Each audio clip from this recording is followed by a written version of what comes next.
Students, मैं आपसे कहूँ कि सामने आपको जो बोर्ड दिखाई दे रहा है, ये दीवार जो है, मैं हूँ, आपकी ये बुक्स हैं, ये चेयर है, इसका ज़्यादा से ज़्यादा अधिकतम जो पार्ट है वो एम्प्टी है, खाली है, उसमें कुछ नहीं, खोखला है। क्या है वो? तो क्या आप मेरी बात पे बिलीव करेंगे? लेकिन यही बात आज हम पढ़ेंगे Rutherford nuclear model of atom. In 1911 में रदरफोर्ड ने अपने 2 स्टूडेंट्स के साथ मिलकर एक एक्सपेरिमेंट किया जिसका नाम है अल्फा पार्टिकल स्कैटरिंग एक्सपेरिमेंट। और उसने एटम के स्ट्रक्चर को जानने के लिए कि एटम कैसे बना है, एटम के अंदर जो उसके फंडामेंटल पार्टिकल हैं, इलेक्ट्रॉन, प्रोटॉन एंड न्यूट्रॉन, वो कहां पर सिचुएटेड है, आखिर स्ट्रक्चर ऑफ एटम कैसा है। जब थॉमसन ने अपने मॉडल में ये बताया कि जो इलेक्ट्रॉन्स हैं वो जो एटम है वो स्फीयर है और उसके अंदर पॉजिटिव चार्ज फैला हुआ है और उसके अंदर इलेक्ट्रॉन्स क्या है, एम्बेडेड हैं, तो रदरफोर्ड ने कहा अगर मैं अल्फा पार्टिकल्स को एटम के ऊपर स्ट्राइक करूंगा तो उसमें एटम से अधिकतर अल्फा पार्टिकल आर पार निकल जानी चाहिए। क्यों? कि रदरफोर्ड ने यह बताया जब उसने अल्फा पार्टिकल को स्कैटर किया एक गोल्ड फॉइल पर, तो कुछ अल्फा पार्टिकल टकराकर वापस आए हैं, अधिकतर अल्फा पार्टिकल क्या हैं, सीधे चले गए हैं और कुछ डेविएट हो गए हैं। तो जो डेविएट हुए हैं इसका मतलब वो पॉजिटिव चार्ज से रिपेल हुए। क्या हुए?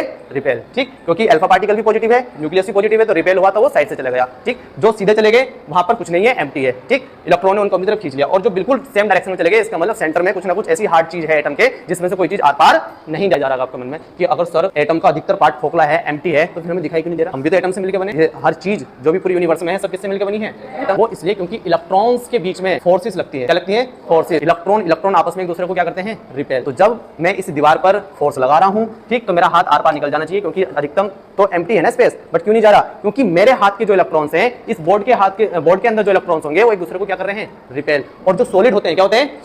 सॉलिड में जो एटम होते हैं वो फिक्स्ड पोजीशन में होते हैं, पास होते हैं। ठीक, और इसलिए सॉलिड के अंदर ये फोर्सेस क्या होती है? ज्यादा होती है, जिसकी वजह से इस रिपेल फोर्स की वजह से मेरा हाथ सॉलिड में आर पार नहीं जा सकता, लेकिन गैस के आर पार जा सकता है क्योंकि गैस के मॉलिक्यूल्स के जो एटम्स हैं वो आपस में क्या है? दूर है, तो उनके अंदर फोर्सेस भी क्या है?